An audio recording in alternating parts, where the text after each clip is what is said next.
Okay, so we've had our introduction, and Sapphire is a little bit more comfortable with me, and we've stepped into her enclosure. And so, again, I'm not trying to reach over and pet her too much, but one of the things I did notice is she has a tendency to kind of, Sapphire, once you start petting her, you kind of hold your arms down, she's nudging. So, you mentioned that she does that a lot, kind of pushes her nose into you. So this is a pretty common behavior for her, right? Mm-hmm. Okay.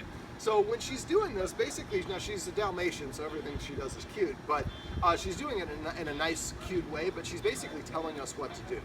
So if the dog comes and nudges you, and we pet the dog, then we're kind of validating that, yes, you have authority over me, you can tell me what to do, because I do it. I consider petting a dog a way of paying the dog. And instead of paying her for doing what she wants, although she's asking for attention, isn't asking a lot, it's indicative of the mindset of I am a peer with the humans.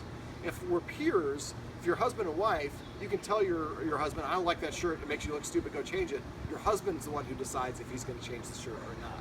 You can offer some influence by consequences and things along those lines, but because you're peers, listening is optional. So a lot of the clients that I have, they treat their dog in such a way where the dog considers itself peers. Well, then listening to you is optional, and then solving problems becomes the dog's responsibility as well.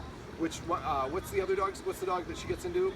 His name? Siss-e. Siss-e. So that may be part of the issue between her and Siss-e, is she thinks, well, we just need to work out amongst ourselves, and I'm bigger than you are, I'm more athletic than you are, whatever the case is, and Siss-e might have the same, mindset.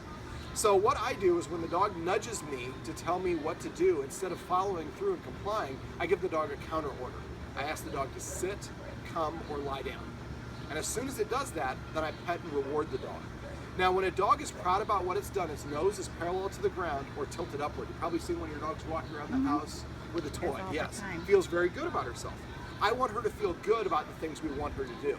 So what I'm going to do is I'll show you kind of how I use a hand motion, and I'm going to use a treat here, but you can use the hand motion without, to get the dog to come and then to sit.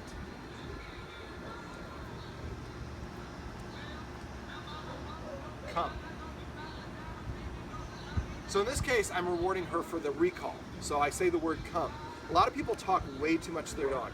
Oh, Sapphire, you're the smartest dog. You came over before I even had a chance to ask you to come over. How did you learn to come so well? The word come, which is the command word, was like the 29th word that we used.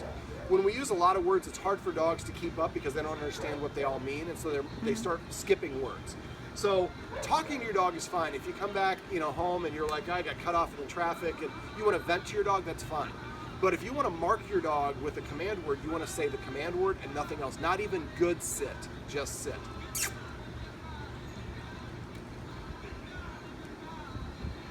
Come. So the second that the dog takes the treat, we want to hear the command word. And if you're using just reward, then just as soon as you start petting, you should say sit or come or down or whatever the command word is. But it should be within 3 seconds max. Dogs learn through association. So even though I don't have anything in my hand, I can manipulate her into a sit. If you get really good at it, after a while you'll do that and put her to sit while you're having a conversation with somebody else, and you won't even have to stop your human conversation while you have a simultaneous conversation with your dog. Now what's going to happen is after a little bit of time, usually within a day, the dog will come and start sitting in front of you saying, look, I'm sitting, shouldn't you be petting me? And the answer is yes, at least some of the time. Because now the dog is adopting a more desired behavior, sitting in front of you politely to ask for attention. So we want to make sure that we do reward that.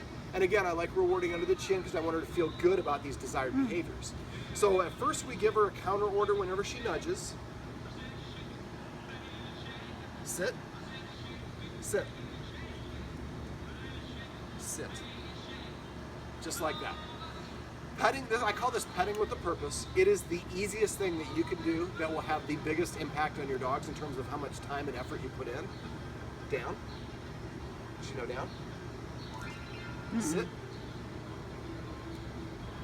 Sit. Again, we want her to feel good and proud about what she's done. So what I would recommend you guys do, is it just the two of you in the house?